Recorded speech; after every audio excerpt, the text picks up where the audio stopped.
Welcome to your home kitchen. Hello friends, આજે અમે તમને વિન્ટર સ્પેશિયલ લીલા વટાણાની કબાબ બનાવીશું. એમાં અમે આપણે જે વિન્ટરમાં આપણને જે વેજીટેબલ્સ મળે છે એનો આપણે ઉપયોગ કરશું, જેમ કે પાલક, લીલું લસણ, લીલા ધાણા, ફુદીનો વગેરે નાખી અને એકદમ હેલ્ધી કબાબ અમે તમને આજે શીખવાડીશું. આ કબાબ તમે બર્ગરમાં પેટી કરીને તેમાં નાખી, મેયોનીઝ નાખી, ચીઝ નાખો, બધા કેબેજ, કેરેટ એવા વેજીટેબલ્સ નાખીને તમે આ ખાઈ શકો છો. અને વડાપાવની જેમ પણ તમે ખાઈ શકો છો અને ફ્રેન્કીમાં નાખીને પણ તમે એન્જોય કરી શકો છો.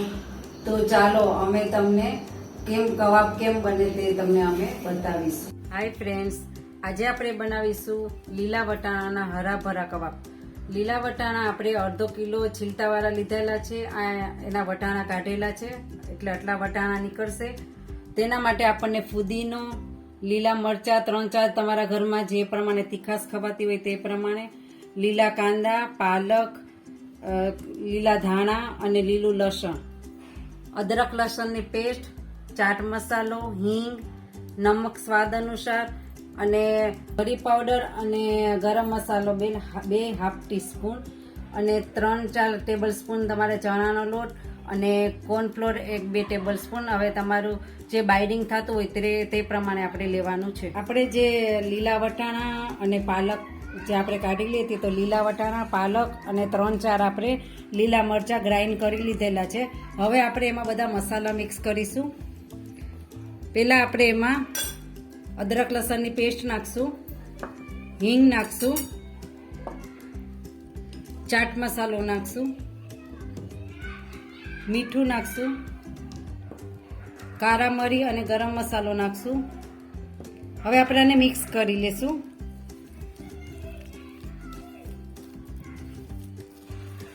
ઘણા પાલક આમાં કાપીને પણ નાખે છે, પણ અમે લોકોએ ગ્રાઇન્ડ કરીને નાખેલી છે.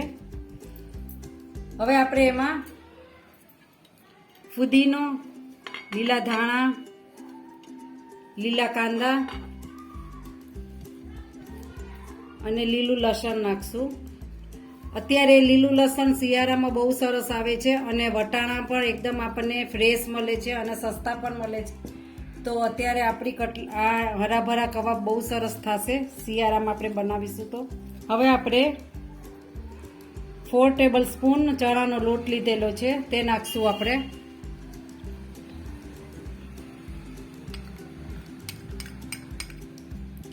અને 2 ટેબલ સ્પૂન આપણે કોર્નફ્લોર લીધેલો છે, તે નાખશું.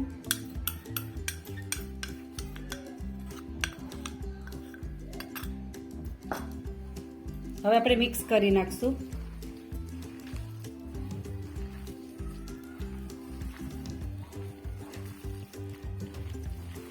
જો ફ્રેન્ડ્સ, એકદમ સરસ મિક્સ થઈ ગયું છે.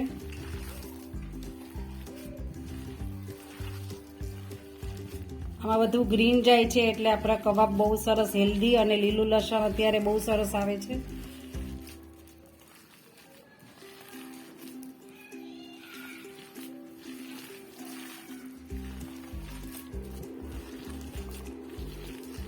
જો એકદમ આપણું બાઇડિંગ સરસ થઈ ગયેલું છે.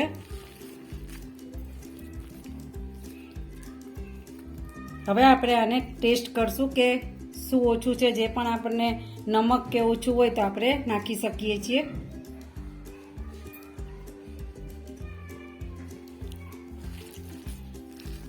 એકદમ બરોબર છે બધું. હવે આપણે આની કબાબ બનાવીશું. હવે આપણે આ મિશ્રણમાંથી કબાબ બનાવીશું. અમે ઓવલ શેપમાં કબાબ બનાવી છે. તમારે ગોલ બનાવી હોય તો ગોલ પણ બનાવી શકો. બીજા કોઈ તમને શેપમાં, હાર્ટ શેપમાં તમને બનાવી હોય તો એ શેપમાં પણ તમે બનાવી શકો છો. અલગ અલગ રીતે બનાવીએ તો બચ્ચા લોકોને જરા સારું લાગે અને ખાશે પણ ખરી. અને આ એકદમ હેલ્ધી છે, એટલે અત્યારે વટાણા બી સસ્તા આવે, લીલું લસણ પણ આવે, એટલે બહુ સરસ છે. અત્યારે જો તમે આ બચ્ચા લોકો આમ વટાણા નહીં ખાય, પણ આમ આની તમે કબાબ બનાવીને ખાશો તો બચ્ચા લોકો ખુશ થઈને ખાશે. ગેસ ફૂલ રાખવાનો અને એક એક કબાબ આપણે નાખતી જવાની. તેલ આપણે એકદમ ભર્યું તેલ જ રાખવાનું આમાં ડુબાડુબ.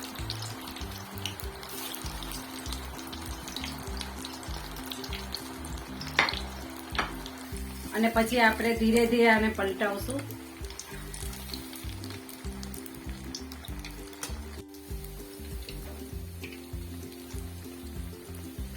જો ફ્રેન્ડ્સ, કેટલી સરસ આપણી કબાબ ફ્રાય થઈ રહી છે.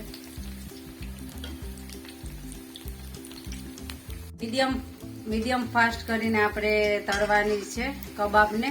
જો આપણી હવે રેડી છે કબાબ. જો ફ્રેન્ડ્સ, કેટલી સરસ આપણી કબાબ લાગી રહેલી છે ફ્રાય કરેલી. હવે હું તમને આ જ કબાબ સેલો ફ્રાય કરીને પણ ઘણાને અલગ રીતે ખાવી હોય તો આપણે સેલો ફ્રાય કરીને પણ બતાવીએ કે કેવી રીતે કરવાની સેલો ફ્રાય. થોડુંક 1 ચમચા જેટલું આમાં તેલ નાખેલું છે. આ ગરમ થાય એટલે આપણે કબાબ નાખીશું. જો ફ્રેન્ડ્સ, આપણે એક પછી એક બધી કબાબ નાખશું, જેટલી પણ આપણે ફ્રાય પેનમાં આવશે એટલી. આપણે નોનસ્ટિક પેનમાં જેટલી પણ આપણી કબાબ આવશે એટલી આપણે નાખશું.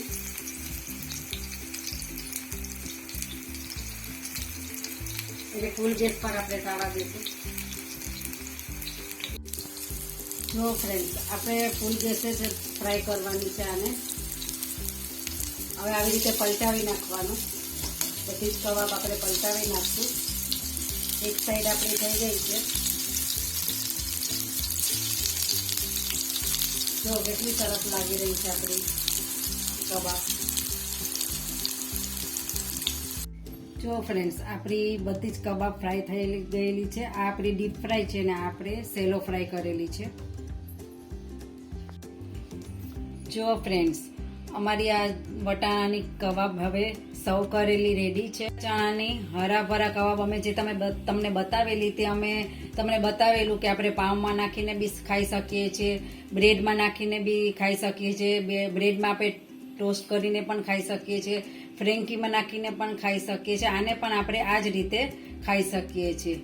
તો અમારી જો તમને આ કબાબ ગમી હોય તો તમે અમને લાઈક કરજો, શેર કરજો અને સબસ્ક્રાઈબ કરજો. અને કાંઈ પણ ક્વેરી હોય તો તમે અમને કમેન્ટ બોક્સમાં પૂછી શકો છો.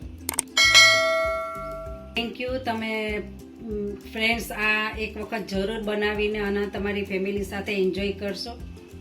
Good bye.